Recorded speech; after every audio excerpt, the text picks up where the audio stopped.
Halo semuanya, kembali lagi bersama saya di channel Imanime Celebes, sebuah channel yang akan membahas tentang semua hal unik yang ada di Sulawesi Selatan dan masih banyak lagi. Di video kali ini, kita akan membahas tentang kenapa suku Bugis selalu ada di mana-mana. Apa yang menyebabkan mereka bisa sampai ke tempat lain, dan bagaimana ceritanya hingga mereka bahkan mampu membentuk komunitas di sana. Sebelum kita memasuki pembahasan, saya mau mengajak teman-teman semua buat yang belum subscribe supaya bisa terlebih dahulu tekan tombol subscribe-nya, supaya channel ini bisa terus berkembang dan memberikan informasi, hiburan, serta wawasan kepada kita semua. Oke? Kalau sudah, langsung saja. Mari kita memasuki pembahasan.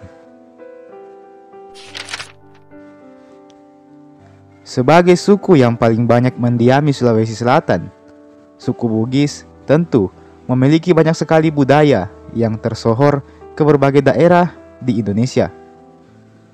Suku Bugis disebutkan memiliki banyak sekali keunikan, mulai dari tradisi pernikahannya, pakaian, rumah, atau senjata adatnya, hingga yang paling menarik menurut saya adalah prinsip hidup mereka. Prinsip hidup suku Bugis ini dikenal juga dengan istilah Siri Napace. Siri Napace inilah yang akan mengantarkan kita kepada alasan mengapa suku Bugis banyak yang merantau ke berbagai daerah di Indonesia dan bahkan dunia. Setidaknya ada beberapa alasan di balik merantaunya orang-orang Bugis ini ke berbagai daerah di Indonesia. Yang pertama, pengembalian harga diri. Siri Napace bisa juga dianggap sebagai harga diri yang dimiliki oleh setiap orang Bugis. Hal ini membawa kita kepada sebuah kebudayaan Bugis pada masa kerajaan, sebagaimana yang dikemukakan oleh Matulada, seorang antropolog yang menjelaskan bahwa pada masa itu, apabila ada seorang raja di kerajaan yang bercorak Bugis yang berbuat sewenang-wenang, maka rakyat memiliki dua pilihan. Yang pertama, menurunkan raja tersebut, atau yang kedua, meninggalkan raja tersebut. Banyaknya orang Bugis yang pergi meninggalkan daerahnya kala itu adalah karena mereka tidak setuju dengan kebijakan raja yang dianggap sewenang-wenang. Olehnya itu, orang-orang Bugis ini merasa tertindas dan tidak dihargai sebagai rakyat. Atas dasar itulah mereka kemudian pergi merantau ke tempat lain dan menghindari raja mereka.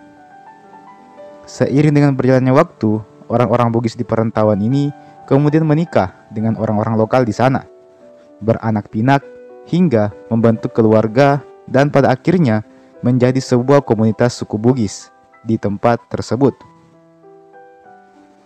Selain karena ditindas oleh sang raja, migrasi Bugis kala itu juga terjadi karena adanya konflik berkepanjangan antar kerajaan-kerajaan yang ada di Sulawesi Selatan. Bentrokan antara kerajaan Goa dan Bone adalah salah satu contohnya. Masyarakat yang merasa terancam akan menjadi korban perang memutuskan untuk pergi dan mencari perlindungan di daerah lain. Sebenarnya hal ini juga berlaku di zaman penjajahan kemarin, di mana banyak orang-orang Bugis yang merasa tidak aman di daerahnya karena adanya kolonialisasi dari Jepang ataupun Belanda. Tak ayal, hal itu membuat orang-orang Bugis ini melarikan diri dan mencari tempat perlindungan yang aman, bahkan sampai ke luar negeri seperti Singapura dan Malaysia. Yang kedua, alasan ekonomi. Tak dapat dipungkiri, masalah ekonomi kerap kali menjadi hal yang sangat menyulitkan orang-orang pada waktu itu. Suku Bugis awalnya dikenal sebagai suku yang mayoritas masyarakatnya bertani dan juga sebagai nelayan. Namun, karena tuntutan ekonomi, sehingga mereka memutuskan untuk menjadi seorang pedagang. Dan para pedagang ini kemudian pergi merantau ke berbagai daerah demi menjual barang dagangannya. Tak sedikit dari pedagang-pedagang Bugis tersebut sukses di negeri orang, hingga akhirnya dia memutuskan untuk menetap saja di sana, menetap di perantauan, dan kemudian membentuk keluarga baru di sana. Yang ketiga, background pelaut. Suku Bugis memang dikenal sebagai suku yang pandai dalam urusan pelayaran. Kapal pinisi yang mereka gunakan selalu mampu mengarungi lautan demi kepentingan ekonomi ataupun mencari perlindungan, serta berkat kemampuan melaut mereka yang ulung, maka tak ayal banyak orang-orang Bugis yang sanggup berlayar hingga ke berbagai belahan dunia pada waktu itu. Yang keempat, pendidikan. Saya tambahkan lagi satu alasan untuk melengkapi pembahasan kita pada hari ini. Alasan pendidikan juga erat kaitannya dengan fenomena perantauan suku Bugis di negeri orang. Apalagi di zaman sekarang ini, pendidikan adalah suatu hal yang penting bagi siapapun.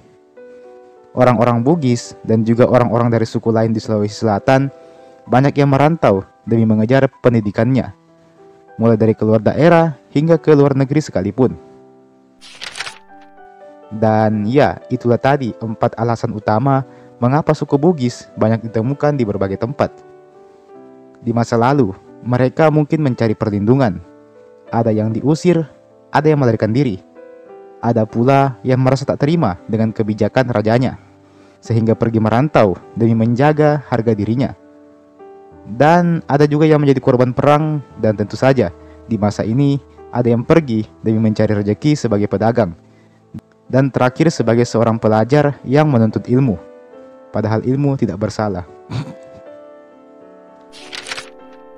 Sebenarnya, video soal suku Bugis yang ada di mana-mana ini sudah beberapa kali saya bahas juga di video-video saya sebelumnya. Saya sudah pernah membahas tentang mengapa suku Bugis ada di Kalimantan, Malaysia, Singapura, dan berbagai kampung Bugis lain yang ada di berbagai belahan dunia. Bisa teman-teman tonton video-video tersebut. Nanti saya cantumkan saja linknya di deskripsi atau di bagian akhir video ini. Oke, saya rasa sekian dulu pembahasan kita pada hari ini. Jangan lupa untuk tinggalkan like tak, komentar tak, sama share juga ini video ke teman-teman tak yang lain. Dan jangan lupa juga untuk subscribe ke channel ini tentunya. Nyalakan juga loncengnya supaya tidak ketinggalan kalau ada video-video baru yang saya upload di channel ini. Oke? Dan terakhir, saya ucapkan terima kasih banyak sudah menonton video ini sampai habis. Dan sampai jumpa, sampai bertemu lagi di video berikutnya.